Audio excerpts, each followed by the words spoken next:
Dans cette vidéo, on va voir comment positionner des images dans le texte, donc on verra pas mal d'astuces pour essayer de rencontrer tous les cas possibles. Comme ici dans mon exemple, on va essayer d'avoir une image qui se colle à gauche, ensuite une image qui se colle à droite, une image à gauche et à droite et un texte au centre. On va essayer aussi d'avoir une image au centre, et pour finir, un groupe d'images au centre. On verra aussi comment centrer du texte et comment utiliser une même classe et la différencier pour deux éléments différents. En l'occurrence, une classe de centrage pour mes images et mon texte, avec un comportement différent. Pour réaliser ces différentes situations, j'ai déjà créé une page HTML avec le strict minimum, un style.css et une image .png pour récupérer notre image. Pour commencer, on va déjà compléter un petit peu notre page HTML. On va créer une classe conteneur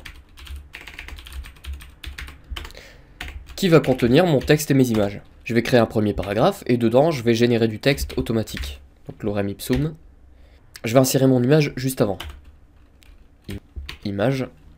Et la source, c'est image.png. Et j'actualise. Ce qu'on veut dans notre premier exemple, c'est pouvoir coller l'image sur la gauche. On va créer dans notre CSS cette fois-ci une classe générique qui va servir d'outil pour coller nos éléments sur la gauche. Donc on va utiliser la classe .align left.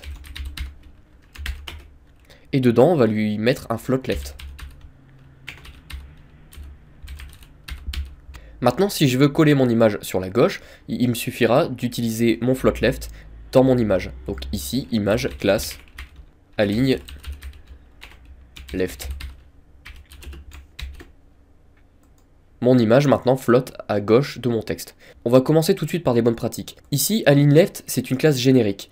Elle va coller à gauche mon image. Et pour coller une image à gauche, le plus souvent on utilise un float. A l'inverse, pour mon texte, si je veux le coller à gauche ou à droite, on n'utilise pas de float, on utilise plutôt la propriété texte align. Pour rappel, dans la vidéo précédente, j'avais fait le point sur une règle assez spéciale en CSS, c'est-à-dire qu'au lieu de laisser un élément parent ici, comme mon image, avec mon élément qui deviendrait un enfant, on avait dit que si on collait les deux éléments ensemble, ça voudrait dire que j'applique cette propriété uniquement si mon image possède une classe align left. Il n'y a plus de propriété parent-enfant. Et bien c'est exactement ce qu'on va utiliser ici.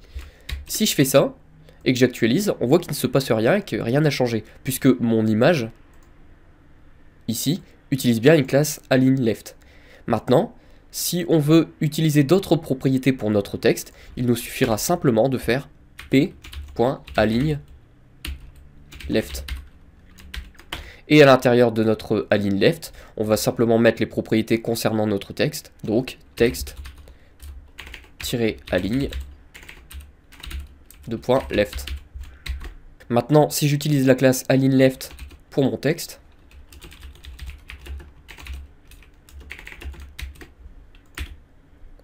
bien, ici on ne voit pas grand chose, mais on pourrait utiliser la même propriété avec align right et recopier directement notre classe ici, align right.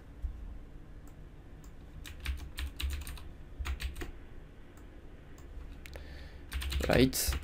Et align left pour notre image, on ferait pareil. Hop, align right, comme ceci, et on mettrait float right. De cette manière, on n'a plus besoin de se soucier de nos classes align left, align right, etc. puisque ces classes se chargeront elles-mêmes d'utiliser le comportement approprié en fonction de leur balise.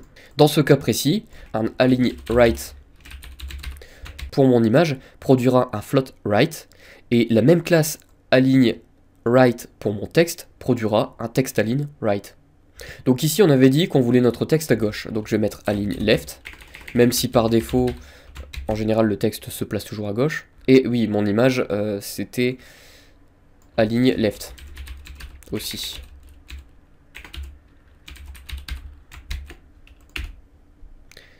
Maintenant, on veut que quand j'aligne à gauche mon image, je veux avoir une marge à droite de 15 pixels. Et quand j'aligne à droite mon image, je veux avoir ma marge à gauche de 15 pixels.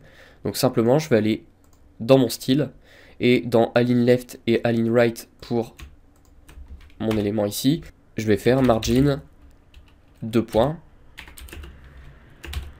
Et je vais utiliser les 4 attributs.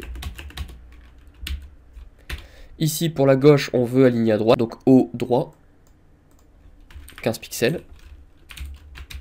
Et ici, haut droit, bas gauche, 15 pixels. Ok. Et là, on a remarqué qu'une marge s'est créée de 15 pixels entre mon texte et mon image. Si je mets maintenant mon image à droite, en changeant simplement la classe dans le HTML, alors on le voit moins bien, mais une marge s'effectue entre mon image et mon texte. Attention toujours ici, c'est très flagrant avec une image. Pour bien faire la différence entre les marges, les paddings, si je mets une bordure ici, bordure 1 pixel solide blue, le padding, c'est ce qui va se passer à l'intérieur de mon image, donc entre la bordure et l'image. Donc si je mets un padding de 15 pixels, voilà ce qu'on obtient. C'est vraiment une marge qui se pousse de l'image vers l'intérieur.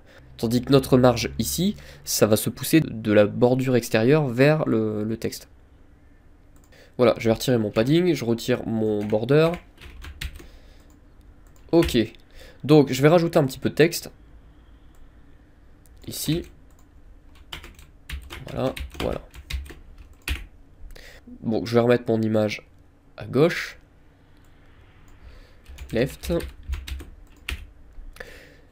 Voilà, ici on constate un petit souci. Ça peut paraître anodin comme ça, mais moi je veux que mon texte ici ne colle pas à gauche de mon image, mais retourne à la ligne. Ce qu'on pourrait faire, c'est utiliser des BR et en mettre un gros paquet pour pouvoir retrouver notre texte en dessous à la ligne. C'est pas ce qui nous intéresse ici.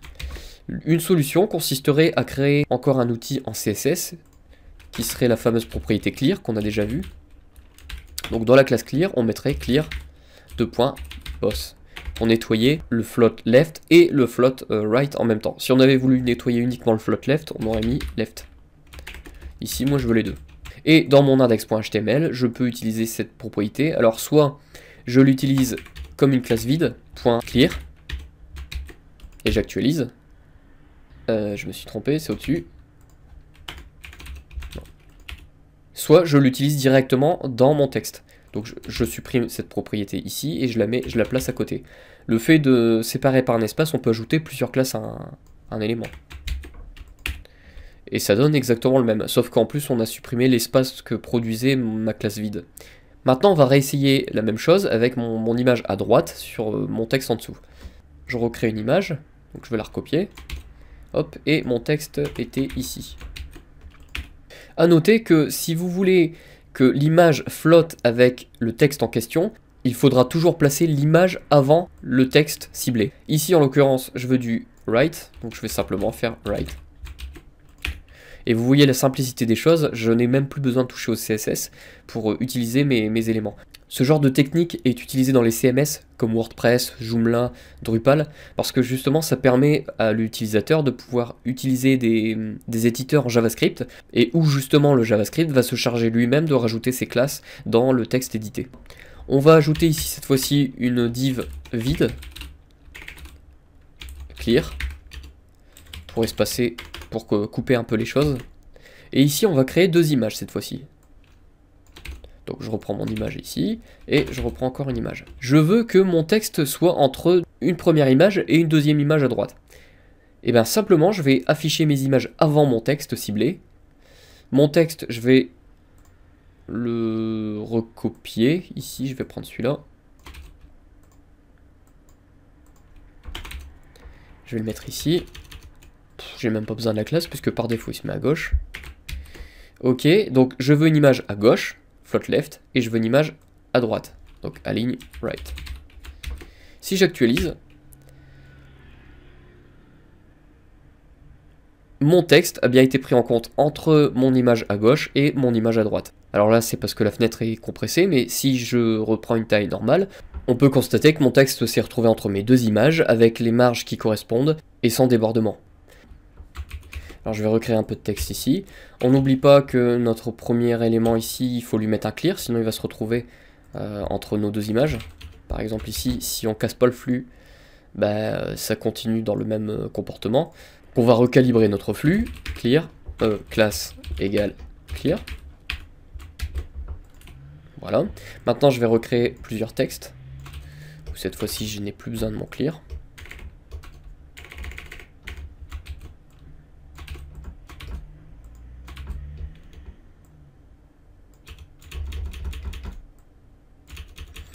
Ok, et ici, je vais vouloir afficher une image au centre. Donc je vais vouloir centrer une image. Je vais faire image. Non, je vais plutôt la recopier. Hop. Voilà, et je vais mettre align center. Je repars dans mon style. Toujours pareil, j'utilise la propriété image.align et center. Pour centrer une image, c'est quelque chose d'assez spécial. On sait que notre image, par défaut, est de display inline, comme une span. Il est interdit de lui créer des hauteurs et des largeurs. Nous, ce qu'on veut, c'est qu'on puisse lui créer une largeur. On va lui assigner un display bloc. Une fois ceci fait, on va vouloir le centrer.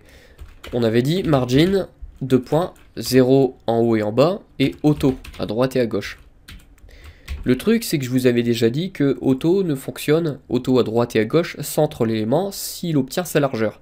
Sauf qu'une image, par défaut dans les navigateurs, on connaît déjà la largeur automatiquement de l'image. Donc ce qui va nous permettre de centrer sans avoir besoin de définir une largeur. Si j'actualise, on voit que mon image ici a été centrée et que mon texte continue à la suite. Alors on pourrait reprendre cet exemple de centrage d'image. Si ici j'avais mis align center tout seul, comme ceci, et que j'avais actualisé, bon, on voit pas de changement, puisque ça s'applique quand même à mon image. Par contre, si je l'avais utilisé sur mon texte, en dessous, donc comme ceci, classe égale align center, et si j'actualise, mais il se passe rien du tout. Parce qu'en fait, align center n'a pas les bonnes propriétés pour mon texte, étant donné que le display block margin auto ne fonctionne que pour mon image ici. Et ici, c'est un exemple parfait pour vous montrer l'utilité. Donc, image.alignCenter, on applique ces éléments uniquement si c'est une balise image. Et paragraphe.alignCenter, on applique uniquement si la classe alignCenter se trouve sur un paragraphe. Et là, dans ce cas-là, vu que c'est du texte, on fait texte-align.center. Et dans ce cas précis, si j'actualise, on voit que mon image reste centrée et en plus mon texte maintenant est centré. Donc on a deux comportements différents pour la même classe, ce qui est vraiment très utile. Alors maintenant il me reste un dernier cas, un petit peu plus compliqué, c'est le fait de centrer un groupe d'images sur une seule ligne. Là on va être obligé d'utiliser une div intermédiaire. Ici dans ce cas-là, on va reprendre notre texte ici, alors je sais pas si je suis bien placé. Oui, c'est ce qu'on veut. Dans ce cas précis, je vais utiliser 3 images, et puis on n'utilisera aucune classe. Je viens de me rendre compte que l'éditeur m'a ajouté des points-virgules partout. Je sais pas pourquoi il a fait ça. Donc je vais tous les retirer. Oui, en plus je les ai copiés à la suite, donc forcément ça aide pas. Voilà. Donc je crée mes images ici, j'en prends une, j'enlève ma classe, j'en ai plus besoin. Une deuxième image et une troisième image. Là, pour l'instant, ça donne presque ce qu'on veut. Mais malheureusement, si on veut centrer ces images, ça ne fonctionnera pas, puisque chaque image va être centrée, mais sur une seule ligne. Donc on va les retrouver les unes en dessous des autres. Pour centrer mes 3 images en même temps, je vais devoir utiliser une div en utilisant une nouvelle classe qu'on nommera groupe center. Par exemple. Je mets mes images à l'intérieur, et mon groupe center, on va le styliser. Donc je vais reprendre ici, tout en bas, je vais faire .group-center, et je vais dire que toutes mes images à l'intérieur de mon groupe center, je veux qu'elles aient un display de .inline-block. Ça veut dire que je veux qu'elles gardent les propriétés du bloc, mais en même temps je veux qu'elles puissent être utilisées comme du texte. Et juste après, étant donné qu'elles peuvent être utilisées comme du texte, on va utiliser la propriété texte-align.center. J'actualise, et ça marche pas. Ah oui, bah oui, forcément. Donc, ouais, mes images à l'intérieur, je leur définis le display inline block, ok, mais le text align center, c'est pas dans mon image que je veux centrer, c'est dans mon groupe center. Je veux centrer mes images en tant que texte. Je recrée ma classe groupe center juste au-dessus, et à l'intérieur, je veux que mes images soient centrées, donc je reprends la propriété text align center. Et j'actualise, et on voit que mes images ont été centrées en tant que groupe. Voilà, je pense qu'on a vu à peu près tous les cas possibles, enfin beaucoup de cas possibles pour le placement des images dans notre texte. Un dernier truc, c'est pour éviter les comportements extrêmes, ici par exemple, c'est qu'on pourrait lui définir une largeur minimale. Donc dans mon conteneur, point conteneur, donc je vais mettre une min width pour largeur minimale de 600 pixels. Ici, regardez, quand on passe en dessous de 600 pixels, ça bloque et on peut plus compresser plus le texte. Ce qui permet d'éviter que tout s'écrase à un moment donné et que ça soit l'anarchie totale.